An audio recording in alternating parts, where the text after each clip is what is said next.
Tennis. It's not just the first two syllables of the state whose capital is Nashville. It's a sport that dates back to 1860 and is currently played in over 100 countries. So if you want to be a good citizen, you gotta learn how to play it. Now if you're just some weekend warrior type, some kind of donkey composite court like this will do the job, but just know that you won't ever be that good, alright? If you want to be good, you gotta play on a clay tennis court. Because it's the most expensive, that means it's the best. And if you want to be really good, I'm talking professional level, you got to learn the geotechnical engineering principles associated with that clay tennis court. Let's get to it, children. Rafael Nadal is the king of clay tennis courts. Since 2005, he has 11 French Open titles, a tournament known for its distinct clay courts. No other player in history has had similar success on clay. To understand how playing on clay differs from any other surface, one must first understand the technical aspects of a clay tennis court. At the French Open, the surface is comprised of many layers. Oddly enough, none of them are actually clay. The first layer is crushed red brick, only 2 millimeters in depth.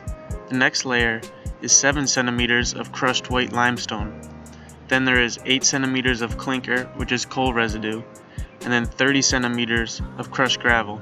The final layer is additional larger particles, about 45 centimeters in depth.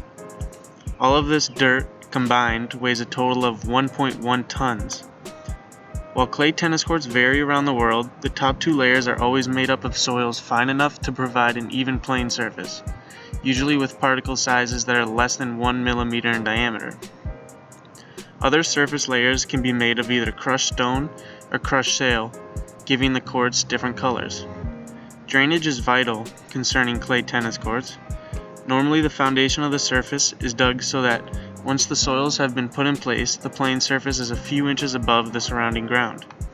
In addition to this, the baselines are about 2 inches below the level of the center of the court. Both of these aspects forbid water from accumulating on the surface. Irrigation is one of the most important keys to maintaining a good clay playing surface. Although the fine-grained clay can hold water well, over the course of the day, much of the water can evaporate it, making it necessary to water the court several times a day in short spurts to make sure that the surface is still playable. Making sure the soil is hydrated also helps with keeping the playing lines secured, as they adhere to the clay when it has been properly watered.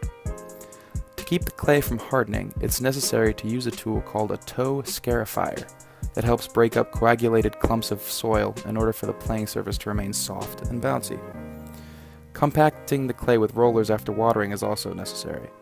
During winter months, clay courts become very hard to maintain, mainly due to the frost damage that can occur on the playing surface when temperatures are below freezing.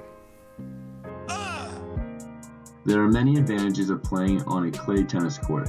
Clay tennis courts cause the ball to bounce higher and slower off the court, which allow for longer rallies. They are the cheapest court to construct and stay the coolest under a hot sun. Most of the world's top tennis players had extensive clay court training in their formative years, which helped develop toughness, stamina, patience, and a strategy in a way that hard courts do not. Clay tennis courts also let players slide into their shots, instead of having to come to a complete stop, allowing them to preserve energy and make the game more safe. A study conducted by the University of Calgary showed that clay courts that are able to be slid on result in approximately 75% fewer injuries than surfaces that do not allow sliding. The clay courts provide less stress on the knees, back, and other lower extremities, making for an overall safer playing environment. On the other side, clay tennis courts require tons of maintenance. The lines need to be repainted more often, and the amount of water let onto the court has to be watched closely. It also can be difficult to learn how to slide correctly, and if done incorrectly, it could result in injury. Well, I hope you learned a little something about geotechnical engineering and clay tennis courts.